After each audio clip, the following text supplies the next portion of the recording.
O capital humano na era da informação. Então, eu tenho tratado aqui no canal, ultimamente, sobre esse conceito, né, do que seja o capital humano, que é diferente de apenas recursos humanos, ou então recurso humano, de acordo com o livro-texto que eu adotei aqui no canal para entender um pouco mais sobre a administração de recursos humanos. Olha o texto clássico, né, do Idalberto Chiavenato, Recursos Humanos. Estou no capítulo 2, que trata sobre as pessoas. Então, a era da informação mudou radicalmente esse panorama. Qual o panorama? É esse que eu acabo de mencionar no início do vídeo, a diferença que existe entre recursos humanos e capital humano. E aí são algumas razões que mostram que a era da informação modificou, né, essa relação empresarial entre empresas e pessoas, na verdade, capital humano e recursos humanos.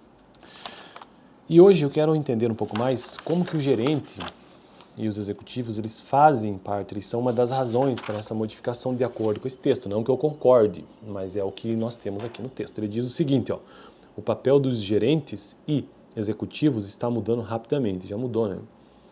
Eles estão se transformando em líderes democráticos e incentivadores. Eu não sei até que ponto isso é verdade, em qual contexto também. Depende do setor, depende de uma série de variáveis aqui, mas tudo bem, vamos adotar como verdade. O tradicional papel gerencial de pensar e de comandar pessoas foi bom para uma época que já passou, a era industrial, que eu também acho que não é bem assim, né? Porque afinal de contas nós continuamos sendo industriais. Pode ser que não estejamos mais no nascimento lá na era industrial, primeira e segunda revolução industrial, mas indústrias continuam existindo e continuam movimentando a economia. Então, a era por si só deixou de existir, mas as indústrias e o que tem a ver com a era industrial continua existindo. Então eu acredito que esse papel tradicional ainda existe, né?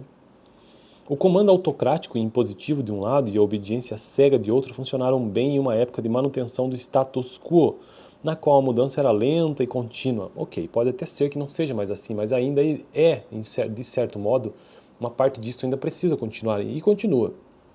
A área de RH tradicional era centralizadora e monopolizadora. Selecionava, treinava, avaliava e remunerava de acordo com suas políticas e processos internos. Convenhamos que isso ainda é uma realidade, então ainda acontece, né? E não é problema nenhum. Agora, quem cuida disso são os executivos, os atuais gestores de pessoas, que também acontece. Deixa eu ajeitar minha câmera aqui que está ficando torta. Agora que ficou torta. Que também ocorre, né? Essa ideia de que o gestor, que os executivos são gestores, né? E que eles é que fazem essas funções de selecionar, treinar, avaliar e remunerar de acordo com as políticas e processos internos. Também acontece.